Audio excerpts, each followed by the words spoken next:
Alors je redis ce que j'ai dit au début de ce culte. Alors le thème c'est appelé à l'amour et le texte de prédication de Jérémie concerne plus les faux prophètes. Et il nous dit qu'il ne faut pas écouter ceux qui vous annoncent de belles choses alors qu'ils n'ont pas été dans le conseil de l'Éternel.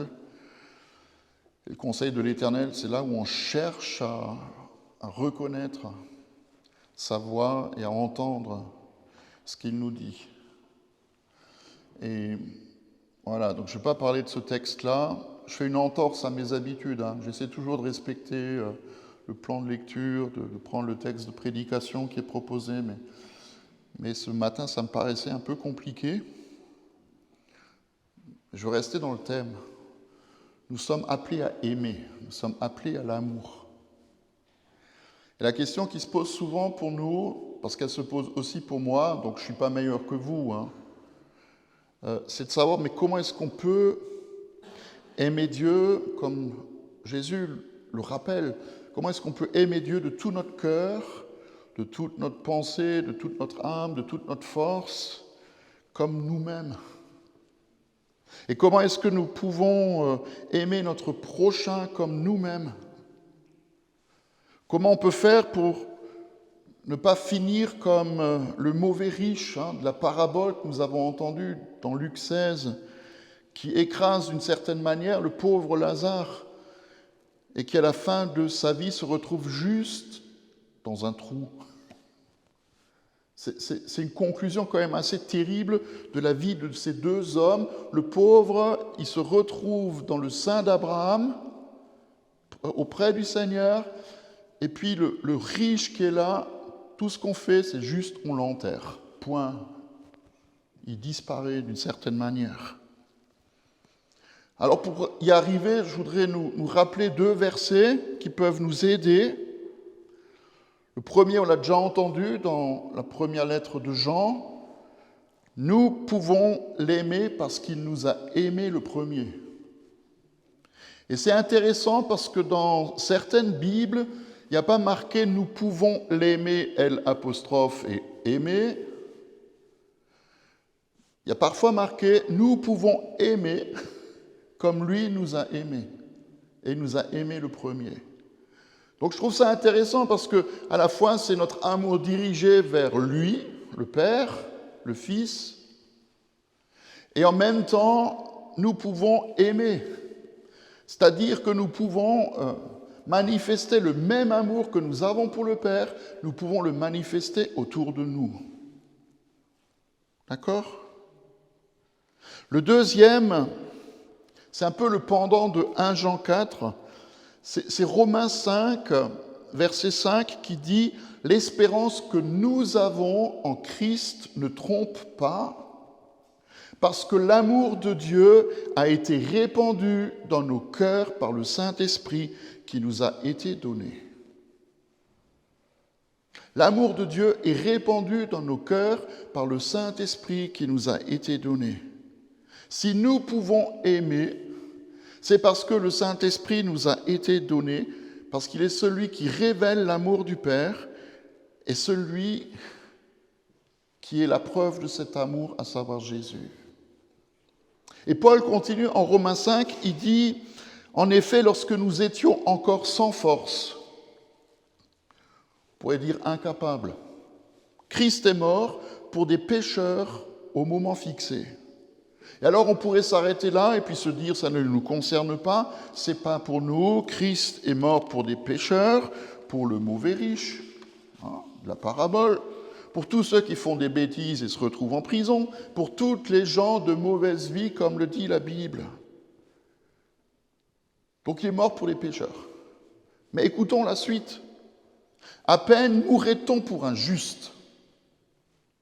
Peut-être accepterait-on de mourir pour quelqu'un de bien.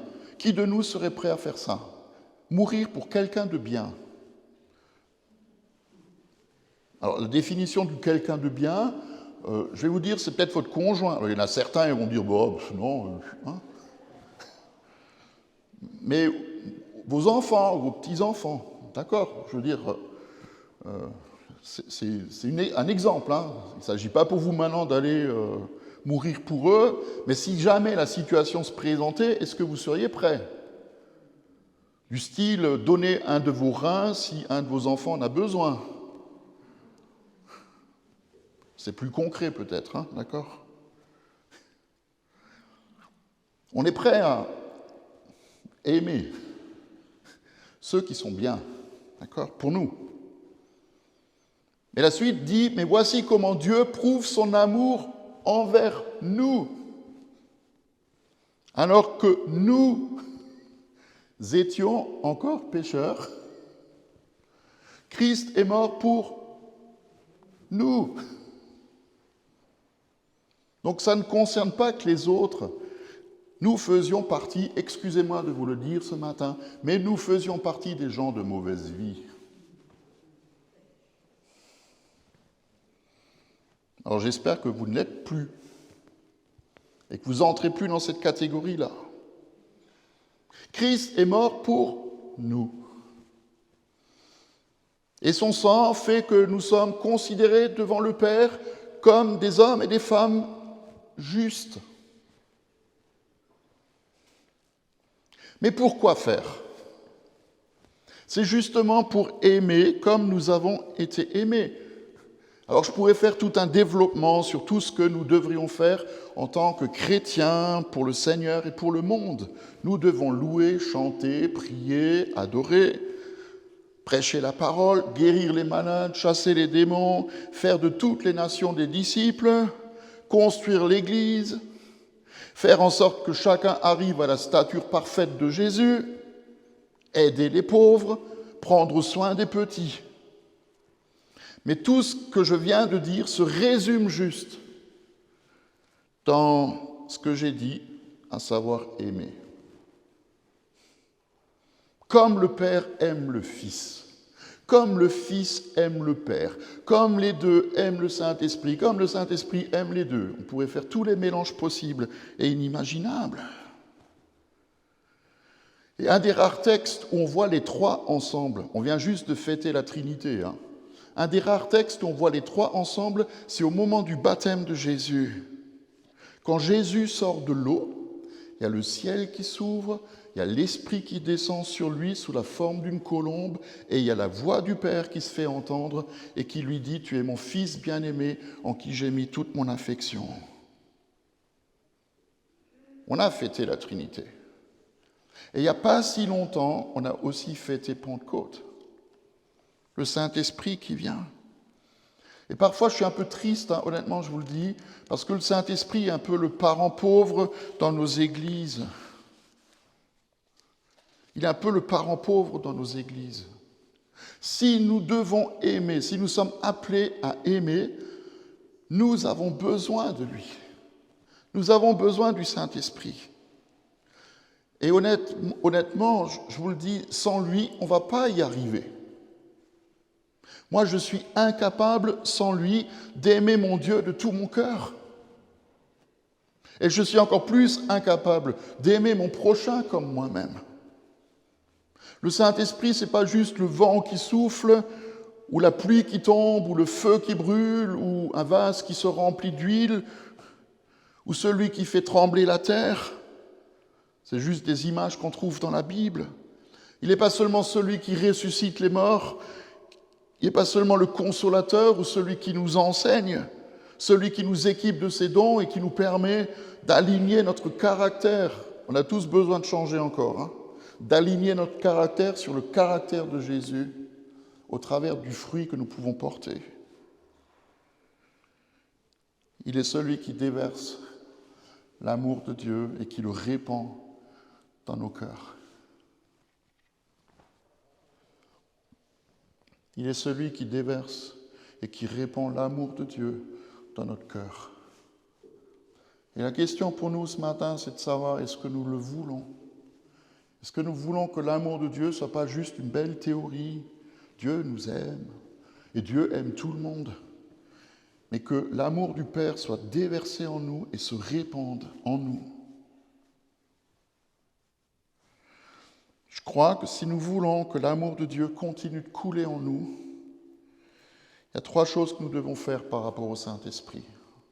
La première, c'est la plus logique, c'est de l'accueillir. C'est de l'accueillir. Dans le texte du baptême de Jésus que j'ai cité, dans l'évangile de Jean, il a dit la chose suivante, c'est Jean-Baptiste qui rend témoignage de Jésus, il dit « J'ai vu l'Esprit de Dieu descendre sur lui comme une colombe et s'arrêter. »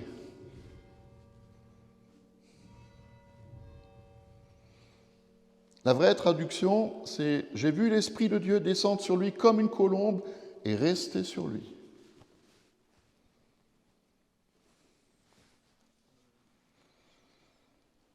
Le Saint-Esprit, il est resté sur Jésus. Et il veut aussi rester sur nous et en nous, si nous l'accueillons. Et c'est la raison pour laquelle on parle aussi du baptême du Saint-Esprit, parce que le baptême du Saint-Esprit, c'est juste être immergé dans sa présence. C'est pas comme le baptême d'eau, on est juste mouillé, même si c'est un sens fort. Mais le baptême du Saint-Esprit, c'est être immergé dans sa présence, qu'il nous imprègne dans nos paroles, dans nos actes, dans nos pensées. La deuxième chose qu'on peut faire, c'est honorer sa présence. Imaginez qu'une colombe vienne se poser sur vous. On ouvre la porte de l'église, il y a une colombe qui rentre, elle se pose sur vous. Moi, je sais, notre ami Gilles Boucaumont, il a une fois raconté qu'il a fait un baptême d'un ancien responsable communiste. Bon, bref, c'est une histoire un peu longue à raconter, je ne vais pas la raconter en détail, mais il a demandé le baptême. Cet homme a demandé le baptême, et quand il a été baptisé, quand il a versé de l'eau sur lui, il y a une colombe qui rentre dans l'église. C'est vrai, il y a une colombe qui est rentrée dans l'église et qui s'est posée sur sa tête. C'est un truc de fou, Mais si la colombe vient se poser sur nous, comment on va faire pour qu'elle ne s'envole pas?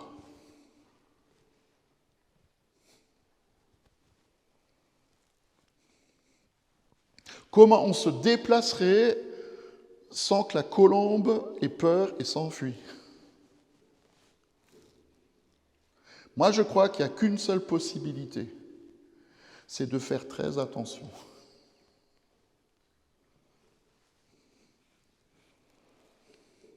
C'est de faire très attention. Ça ne veut pas dire que le Saint-Esprit, parfois, il n'agit pas avec puissance, souvent il le fait d'ailleurs, mais il faut qu'on fasse très attention, et ça a juste à voir avec notre manière de vivre. C'est apprendre à vivre en ayant conscience qu'il est toujours là pour me guider en toutes choses et dans tous les domaines de ma vie. Et Dieu a voulu que nous portions sa présence. Alors, la colombe, c'est qu'une image, mais il veut que nous portions sa présence partout où nous allons. Et puis la troisième chose que nous pouvons faire, c'est collaborer avec le Saint-Esprit, c'est de le laisser travailler en nous. S'il est toujours avec nous, en nous, sur nous, il va nous inspirer, par exemple, pour des décisions que nous avons à prendre. Il va nous donner du discernement, il va nous donner de la sagesse. Moi, je suis persuadé que parfois, ce que nous appelons du bon sens, c'est juste une inspiration que le Saint-Esprit nous donne. Il veut nous aider à donner la bonne parole au bon moment à la bonne personne, à adopter la bonne attitude dans certaines situations, nous apprendre, ça c'est difficile, nous apprendre à nous taire quand il faut se taire.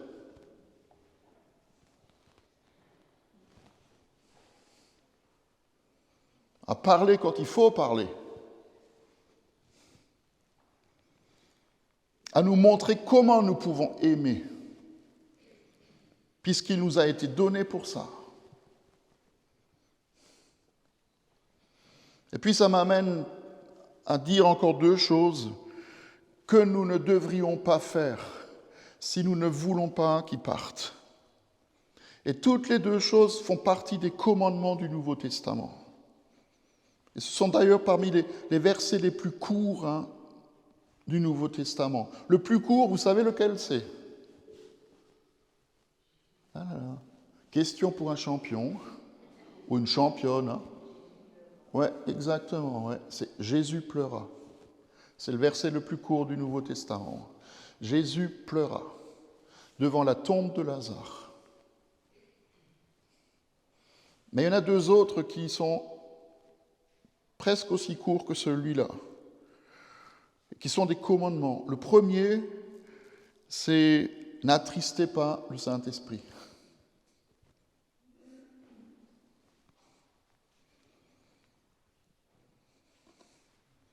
Comment on fait pour ne pas attrister le Saint-Esprit ? Regardez juste votre manière de vivre.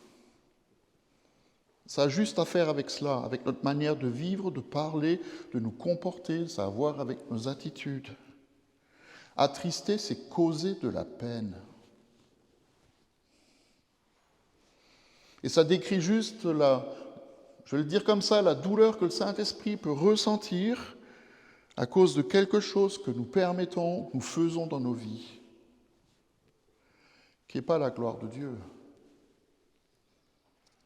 Et c'est un commandement qui est centré sur notre caractère, qui doit toujours être renouvelé. Vous êtes d'accord avec moi ? Est-ce que vous êtes toujours joyeux, toujours patient, toujours aimant, toujours doux, toujours paisible, toujours dans la foi ? Donc on a besoin encore de revenir toujours sur l'établi, quelque part. Ça vaut la peine d'y réfléchir quand même. Puis le deuxième commandement par rapport au Saint-Esprit, il est encore plus court que le premier, c'est « N'éteignez pas l'Esprit ».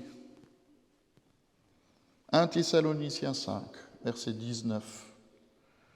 Il fait partie de toute une série de règles qui nous sont données si nous voulons marcher avec le Seigneur. Je vais juste vous en lire 2, 3, d'accord, ça va ? Écoutez bien, mettez-le en pratique, alors ça ira bien.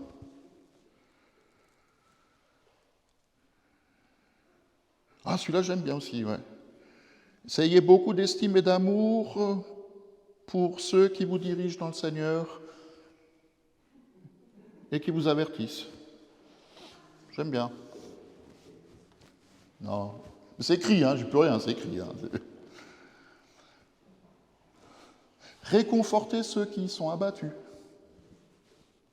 Soutenez les faibles.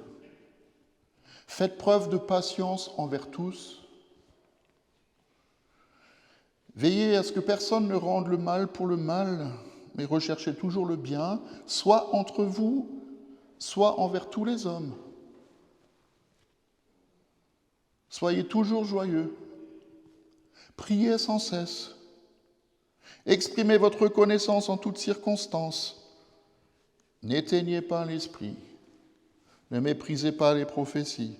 Examinez tout et retenez ce qui est bon. Et abstenez-vous de toute forme de mal. Ce n'est pas juste la morale chrétienne, c'est juste une manière de bien vivre. Mais n'éteignez pas l'esprit. Éteindre, c'est éteindre. C'est couper le courant pour qu'il n'y ait plus de lumière. Ou alors, j'ai vu ça en grec, éteindre, c'est mettre un barrage en place. On reste dans l'image de l'eau. C'est mettre un barrage en place pour que le courant d'eau ne passe plus. Et moi, je trouve que ce sont des images qui parlent. Spirituellement, ça veut dire perdre la passion pour Dieu qui empêche le Saint-Esprit de couler de nous pour changer les circonstances et toucher les personnes qui sont autour de nous. Je ne suis pas appelé à être un étang où l'eau stagne. Et l'Église n'est pas appelée à être un aquarium où les petits poissons y nagent en rond. Jésus l'a dit, des fleuves d'eau vive couleront de vous et sortiront de vous. Le Seigneur veut que le fleuve coule Et tous les 2 commandements nous sont donnés pour que nous puissions aimer Dieu de tout notre cœur, de toute notre pensée, toute notre âme, toute notre force. Et donc ne pas attrister celui qui déverse l'amour de Dieu en nous et aimer notre prochain comme il nous a aimés, en ne l'empêchant pas de couler de nous. Et c'est avec lui, c'est avec le Saint-Esprit que nous pouvons vraiment aimer. Amen.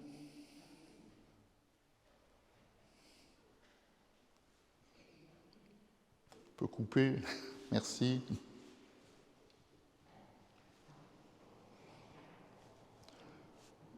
On va juste rester silencieux quelques